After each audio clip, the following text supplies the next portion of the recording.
Today we're talking about something that sounds incredibly basic, but causes massive problems in organizations: definitions in marketing and sales. Max, I want to start at the very beginning. What is a lead? Honestly, that question alone is where most misalignment starts. Because if you ask five people in the same company what a lead is, you'll often get five different answers. Really? I would assume that's pretty standardized. You'd think so, but in practice, it's not. For some teams, a lead is anyone who filled out a form or anyone met at a trade show. For others, it's someone who downloaded an ebook, registered for a webinar, or got imported from a list. And for sales, sometimes a lead only counts if there's actual buying intent, like a demo request. So right away, you have three completely different realities operating in parallel. So what should a lead be? At its core, a lead is simply someone who has engaged with your business in a way that makes them identifiable, but is not yet qualified. So that could be someone who stopped by your booth and scanned their badge. It could be a student, someone who downloaded a guide.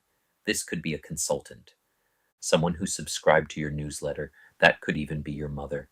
And that's the key point. None of those actions mean they're ready to buy, and they definitely don't mean they're a qualified prospect. That's a great way to frame it.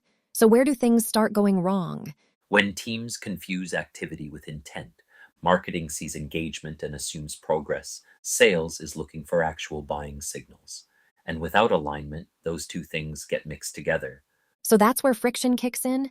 Exactly. Marketing says, we generated 500 leads from that trade show. Sales starts working them and realizes some were just curious, some aren't in the target market, and some don't have a project at all. That's where trust starts to erode. So how do you fix that? By clearly defining the stages and respecting what each one actually means. A lead is just the starting point in a broader journey. If you skip steps, you don't just move faster, you lose accuracy. So then we get into MQLs. That's usually where things get fuzzy. Yeah, and I might challenge the typical definition here. A lot of teams define an MQL based on engagement, like attending a webinar or downloading content. But for me, an MQL is a lead that marketing has identified as a potential future customer and wants to actively engage. Even if they haven't shown strong interest yet? Yes, because marketing's job isn't just to capture demand, and it's not really about creating it either. It's about identifying potential future customers early and making sure you're top of mind when the need arises. That's a different way to look at it. It's grounded in reality. Not everyone is in market right now. Some companies might have a need in 6 months, a year, sometimes even 5 years.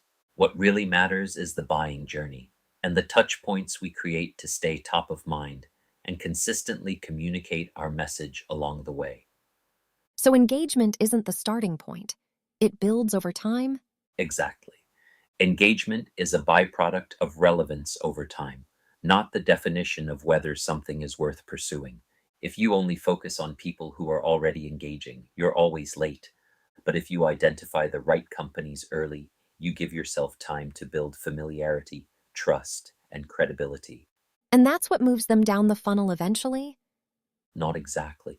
What really moves them forward is your relevance. It's the more aligned you are with where they are in their journey, what they care about in that moment, and how clearly your message speaks to that, the more it resonates. So it's less about pushing them and more about meeting them where they are? Exactly. You're not forcing progression, you're earning it. And when your message consistently aligns with their reality, that's when things start to move naturally, And I imagine that's when timing and opportunity connect.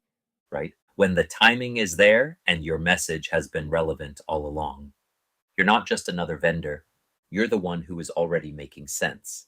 So final question, what should teams fix first? Start with alignment. Get marketing and sales in a room and agree on what a lead actually is, what makes it worth pursuing, and what qualifies it to move forward.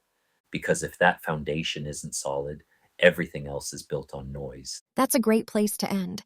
Max, this was excellent. Thanks, it was great to be here. This is one of those fundamentals that changes everything when you get it right.